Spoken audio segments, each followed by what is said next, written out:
Salut tout le monde, bienvenue à l'épisode 7.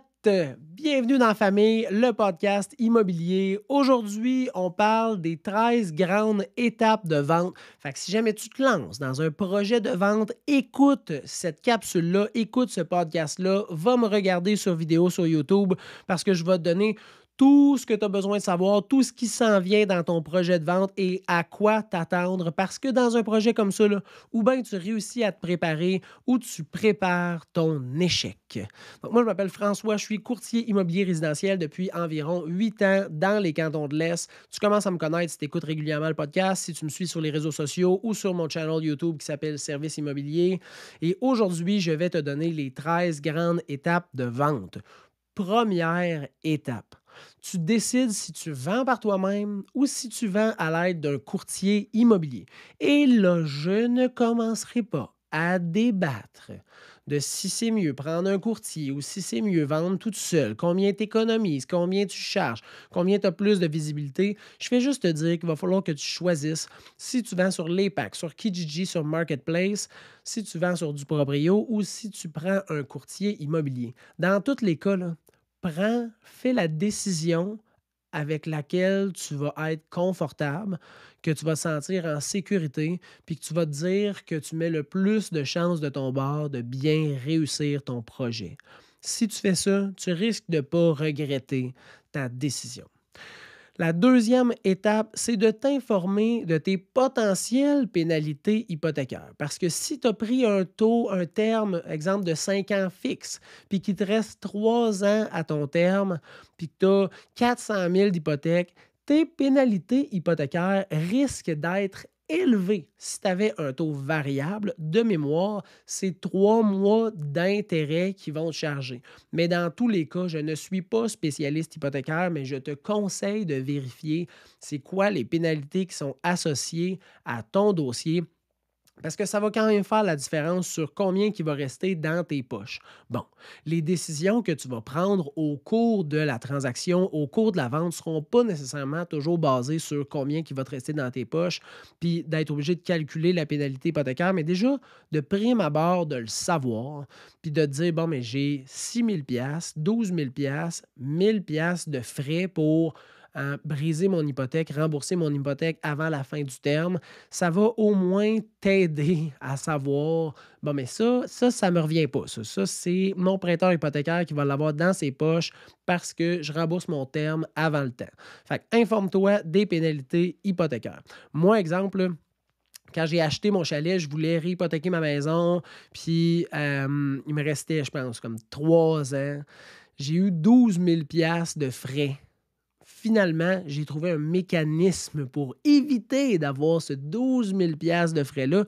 Mais quand j'ai appelé, puis elle m'a dit, ouais, ben c'est 12 000 là, j'étais même, oh, shit the fuck, ça fait pas de sens. Finalement, j'ai trouvé un mécanisme avec la personne pour éviter d'avoir à payer ces frais-là.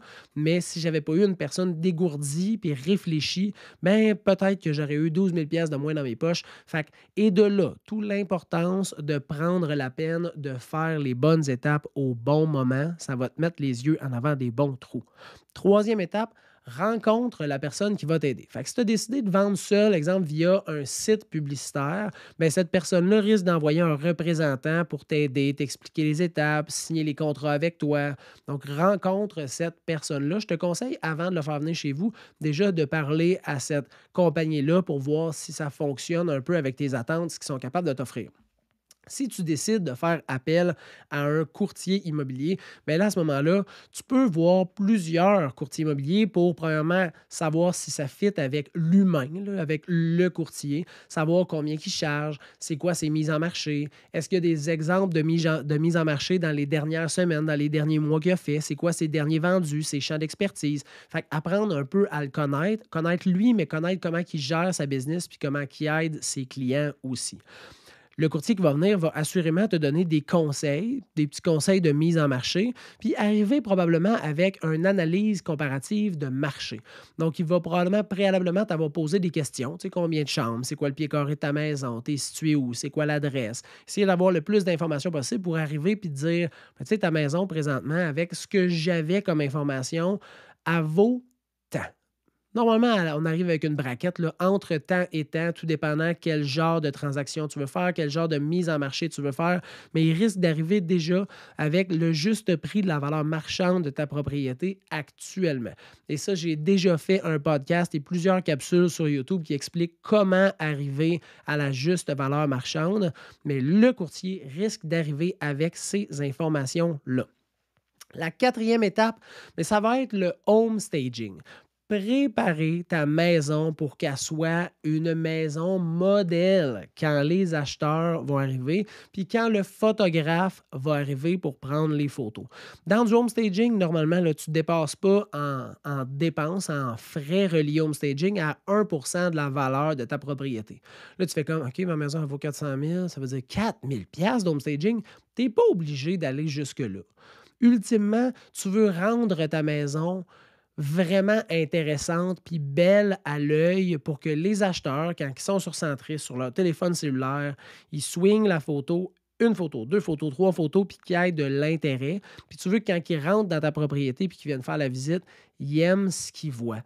Fait que des fois, c'est des petites plantes, des fois, c'est un nouveau couvre-matelas, des nouvelles têtes d'oreiller, des petits bibelots hein, qui vont donner des punchs de couleurs.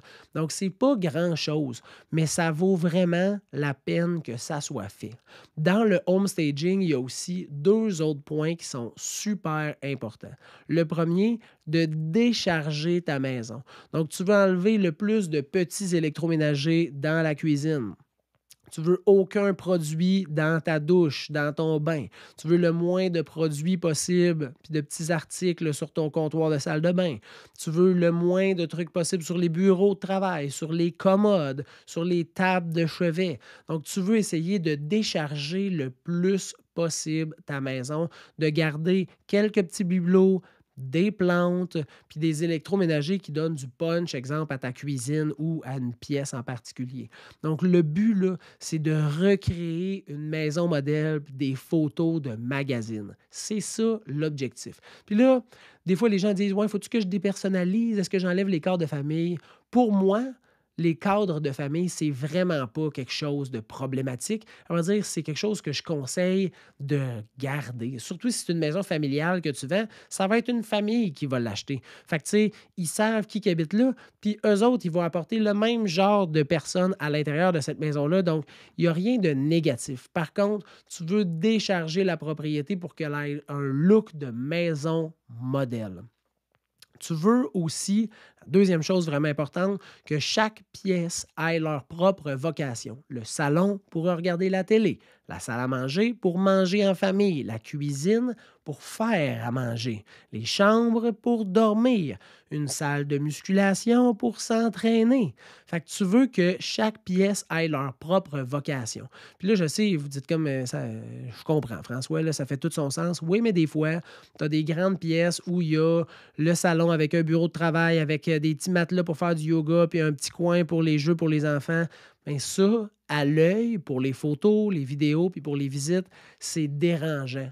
Fait que ça se peut que dans ton salon où il y a ton bureau de travail, ton spot pour t'entraîner, les petits jeux pour enfants, il n'y ait plus de jeux pour enfants, plus de trucs pour s'entraîner, puis ça devienne un salon avec un espace de travail. Deux espaces distincts, deux vocations distinctes dans une grande pièce. Là, le cerveau, là, c'est facile à faire sa job. Les yeux parlent au cerveau, puis le cerveau ne fait pas fuck, c'est bizarre ici. Ils font comme c'est un bureau de travail et c'est un espace pour regarder la télé. Donc, essayez que les pièces aient leur propre vocation, leur vocation unique. La cinquième étape, mais là, ça va être la rédaction des contrats. Donc, rédaction du contrat de vente, rédaction de la déclaration du vendeur. S'il y a des annexes particulières à mettre à l'intérieur des contrats, ça va être fait. Le courtier revient chez vous. Là. Vous rédigez tout ça. Hein. Si si le certificat de localisation a besoin d'être recommandé, le courtier va vous le conseiller. Il va vous demander aussi de préparer des documents comme exemple taxe municipale, taxe scolaire, facture d'énergie, facture de réparation, l'acte de vente de quand tu as acheté. C'est des documents qui peuvent se trouver en ligne, mais la majorité du temps, si tu peux déjà l'avoir préalablement au rendez-vous de rédaction d'offre d'achat, rédaction de contrat de vente, c'est beaucoup plus facile. Le courtier va sûrement le scanner PDF avec son téléphone, puis il va avoir tout en main pour préparer la mise en marché. Par la suite, sixième étape, c'est le visuel de ta maison qui va se faire. Donc, photos, vidéos, prise de mesure, pose de pancarte, pose de boîte à clés. Et là, je dis photos. Bon, premièrement, photo de drone, photo au sol, photo extérieure, photo intérieure. Souvent, là, quand moi je prends les photos, les gens sont comme Hey, tu prends beaucoup de photos? Oui, parce que la majorité des photographes vont prendre des photos HDR, donc à exposition différente. Fait qu'exemple, on va dire 9 photos de plus sombre à plus clair pour que tu puisses bien calibrer visuellement là, l'image que tu vas prendre pour que les zones sombres soient plus lumineuses, puis les zones lumineuse soit un petit peu plus sombre. Fait que dans le fond, tu veux que ta photo elle ait de l'air belle puis qu'elle ait une belle luminosité. Alors ça, j'ai dit vidéo parce que là, on est en 2022 pendant que je fais le podcast aujourd'hui. Là. En 2022, là, les gens, ils consomment de la vidéo. Hein. TikTok, c'est de la vidéo. Instagram, c'est de la vidéo. Sur Facebook, maintenant, c'est de la vidéo. Sur YouTube, c'est de la vidéo. Les gens, ils veulent consommer de la vidéo. Fait que si tu vends ta maison, qui est une vente assez importante, tu veux mettre une vidéo de visite virtuelle ou une vidéo promotionnelle de ta maison. C'est super important. Par la suite, bien, la prise de mesure pour que sur Centris, chaque pièce soit de la bonne taille, soit indiqué c'est quoi les tailles des pièces, puis c'est quoi le revêtement de sol, le revêtement extérieur, c'est du bardeau, c'est de l'asphalte. Donc, le plus d'informations possible là, sur les caractéristiques et sur les dimensions. Par la suite, la pancarte va être mise et il va y avoir une boîte à clés où tu vas donner un double de clés. Comme ça, le courtier, quand il vient visiter, ou les courtiers collaborateurs, quand ils viennent visiter, prennent la clé, débarrent, font leur visite. Par la suite, ils rebarrent, remettent la clé là-dedans et c'est super simple. La 7e étape, ben, c'est la mise en marché. Fait que le courtier va faire toute la job pour que la propriété soit mise sur le plus de sites web possible et soit mise sur Centris, là où tous les acheteurs vont chercher. Ta maison va rester en nouveauté pendant 5 jours. Fait que là, je te le dis, là, prépare-toi, hein? Prépare-toi, tu vas avoir des demandes de visite. Puis là, ça, je trouve ça tout le temps un peu drôle. Des fois, je vois des nouveautés. Fait que moi, j'ai un système automatisé où toutes les alertes s'envoient directement à mes clients acheteurs. Là, je reçois un courriel. Hey François, cette maison-là vient juste de sortir sur le marché. Je veux absolument aller la visiter. Peux-tu regarder, voir s'il y a de la disponibilité aujourd'hui ou demain? Je fais la demande de visite, puis là, je reçois comme réponse Oh, hey, là, hey, les vendeurs sont pas prêts pour les visites, là, ça peut-tu aller dans 2 jours? Man, tu viens de mettre ta maison en vente. Tu vas avoir 5 jours où ta maison va être marquée nouveauté. Tu sais que le momentum est là. Laisse les visites aller, puis prépare-toi. Fait que quand la personne vient prendre les photos, les vidéos, là, ta maison est tip-top, là, bien, il faut que tu la gardes comme ça tout le long de la vente. Puis là, espérons que la vente ne prenne pas 3, 4, 5 mois. Mais si elle prend 1 semaine, 2 semaines, 3 semaines, travaille fort, fort, fort, fort, fort pour garder ta maison tout le temps bien propre, la vaisselle faite, le ménage fait, hein, que ça soit tip-top. C'est super important. Par la suite, bien, il va y avoir justement des demandes de visite. Hein? Les demandes de visite sont souvent faites à l'avance. Puis ce qui est important, comme je te dis, c'est de garder ta propriété à 90% identique aux photos et à la vidéo. Pourquoi ça?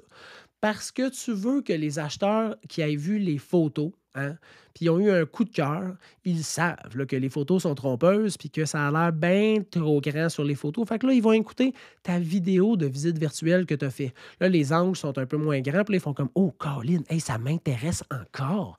Ils demandent la visite. La visite, évidemment, le courtier dit Hey, on aurait une visite demain à 18h. Tu autorises la visite, le courtier confirme la visite, bingo, bingo. Puis là, le client, il arrive, puis là, si c'est pareil comme sur les photos, pareil comme sur la vidéo, il rentre dans la maison, il n'y a pas de coupure. Hein? Il fait comme c'est direct ce que j'ai vu, c'est direct ce que je m'attendais, c'est merveilleux. Le potentiel de coup de cœur à ce moment-là est décuplé. Fait que garde ta maison pareil comme quand tu as fait prendre les photos puis la vidéo, ça va t'aider à ce qu'il n'y ait pas de coupure, de rupture entre les attentes de l'acheteur puis ce qu'il voit quand il rentre chez vous. 9e étape, les visites se passent et il y a le dépôt de l'offre d'achat ou des offres d'achat. Hein. Depuis la COVID, la majorité des présentations se font téléphoniques. Puis là, je vais te donner un truc. Là. Fait que dans le fond, le courtier, ton courtier, va t'appeler et va dire Hey, on a eu 2 offres d'achat. Les courtiers vont vouloir présenter leur offre d'achat. Fait que là, je vais les appeler, je vais les joindre en conférence sur la ligne. Ce que je te conseille, c'est de rien dire. Tu ne veux pas dire Oh, hey, c'est une belle offre ou Hey, quelle offre de merde, m'a te refusé ça. Tu dis rien. Le but, c'est pas de donner des pistes de savoir si c'est bon ou pas bon au courtier qui va te présenter ton offre. Tu gardes une poker face. Tu peux répondre Hey, ça va bien, monsieur le vendeur? Oui, ça va bien. Mais si à la fin, il dit Comment vous trouvez l'offre? Je vais en discuter avec mon courtier. Je vous remercie beaucoup. Et voilà. Comme ça, après ça, si tu as vraiment aimé l'offre ou que tu n'as pas aimé l'offre, ben le courtier, il ne sait pas. Puis tu gardes des petites cartes cachées dans ta manche juste ici. 10e étape, ben, il y a une acceptation ou des refus. Fait que s'il y a un refus d'offre d'achat, ben, on retourne à l'étape numéro 8 et on continue les visites. Et s'il y a une acceptation, félicitations, tu t'en viens de plus en plus proche de réaliser ton projet qui est de vendre ta propriété. Là, à partir de là, il va y avoir des signatures. Les signatures se passent majoritairement directement par courriel. Donc, il y a encore des gens qui font signer sur le papier. Moi, ce n'est pas pour sauver des arbres, mais plus par souci de productivité, c'est beaucoup plus simple de signer directement par courriel, hein, parce que des fois, là, offre, contre-offre, contre-offre, contre-offre, signature, signature, accusé, réception, c'est beaucoup plus simple quand ça se fait à distance. Moi, je ne perds pas de temps. Toi, tu ne perds pas de temps. Tu peux faire ça en pyjama, sur ton divan, en écoutant Virginie. Bon, Virginie, ça ne joue plus, mais tu peux écouter une autre émission puis être en train de signer les documents. C'est super facile. 11e étape, 11e étape, c'est la réalisation des conditions. Donc, tous les rendez-vous d'inspection, d'expertise, de test d'eau sont pris à l'avance. Fait que tu vas savoir c'est quand. Hein? Puis là, dans la réalisation des conditions, là, ça se peut que tout aille bien, puis qu'il n'y ait pas d'embûche, hein, puis qu'il n'y ait rien qui se passe. Ça se peut que tout vire mal, puis que l'offre soit annulée, hein, nulle et non avenue, suite à une inspection, une expertise, puis ça se peut qu'il y ait des demandes particulières. Ça peut être quoi des demandes? Ça peut être des demandes d'expertise plus poussées sur quelque chose qu'ils ont vu durant l'inspection. Ça peut être l'inspection. Ça peut être un test de champ d'épuration parce que finalement, durant l'inspection, selon l'âge du champ, c'était conseillé que ça peut être une expertise de drains. Fait excaver pour aller voir les drains de fondation pour voir s'ils sont pleins, s'ils travaillent bien. Donc, il y a plusieurs possibilités d'expertise. Suite à ces expertises-là, ça se peut que les acheteurs aient des demandes. À vrai dire, ça se peut qu'ils annulent l'offre d'achat.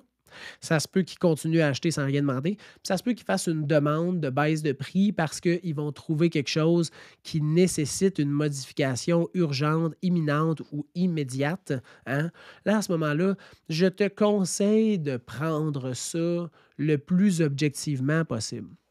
Souvent, c'est des choses qui sont découvertes que tu ne savais pas, que l'acheteur ne savait pas, que le courtier de l'acheteur ne savait pas, que ton courtier ne savait pas, puis que l'inspecteur a soulevé, puis que le gars d'expertise ou la fille d'expertise a trouvé, puis là, on a un bobo. Puis là, il faut juste s'arranger pour régler la situation. Fait que, est-ce que tu payes la totalité? Est-ce que vous splittez 50-50, 70-30, 60-40? Est-ce que l'acheteur paye la totalité de la modification? Peu importe, mais je vous conseille d'être objectif, de mettre les émotions de côté puis de vous dire si j'étais l'acheteur, puis que j'avais acheté, puis que ça n'avait pas été déclaré, puis qu'on avait fait une expertise, puis qu'on avait trouvé ce bobo-là, comment je me sentirais? Qu'est-ce que je demanderais? Puis est-ce que ça semble être juste comme demande? Avec ce processus de réflexion-là, assurément, là, ça va bien se passer. Puis là, une fois que toutes les conditions sont réalisées, la 12e étape, c'est de mettre le vendu sur la pancarte. Félicitations, tu viens de réaliser ton projet de vente. C'est magnifique. Il va rester juste une étape, c'est la 13e étape, et c'est d'aller chez le notaire. S'il te reste une hypothèque, tu vas payer la radiation de ton hypothèque. Donc, on va publier comme quoi les fonds du profit de la vente ont servi à rembourser ton institution financière et le reste, ça vient directement dans tes poches. Un gros bravo, ton processus est terminé.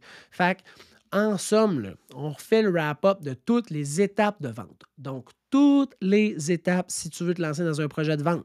C'est de décider si tu veux vendre par toi-même ou avec un courtier, de t'informer des pénalités potentielles de ton hypothèque, de rencontrer la personne ou le service qui va t'aider à vendre, de préparer le home staging de ta maison, faire la rédaction des contrats et récupérer tous les documents nécessaires à la mise en marché, faire les photos, les vidéos, prendre les mesures, mettre la pancarte, préparer un double de clés, mettre la propriété en ligne, commencer à faire les visites, recevoir les offres d'achat, accepter une offre d'achat, réaliser l'entièreté des conditions dans l'offre, vendre ta propriété et passer chez le notaire. J'espère que cet épisode 7 t'a donné tous les outils nécessaires pour comprendre rapidement c'est quoi le processus de vente d'une propriété, puis que ça soit une maison, un condo, un terrain, un immeuble à revenus, ça ressemble grossièrement pas mal toujours à ça. Si tu as des questions, par contre, tu peux toujours m'écrire sur tous les réseaux sociaux ou au info@serviceimmobilier.ca, le info@serviceimmobilier.ca au singulier, et ça va me faire plaisir de t'aider et de répondre aux interrogations qui restent. Je te souhaite une très bonne journée et je te remercie énormément d'avoir été présent avec moi dans ces 20 dernières minutes où je t'expliquais les 13 étapes de vente.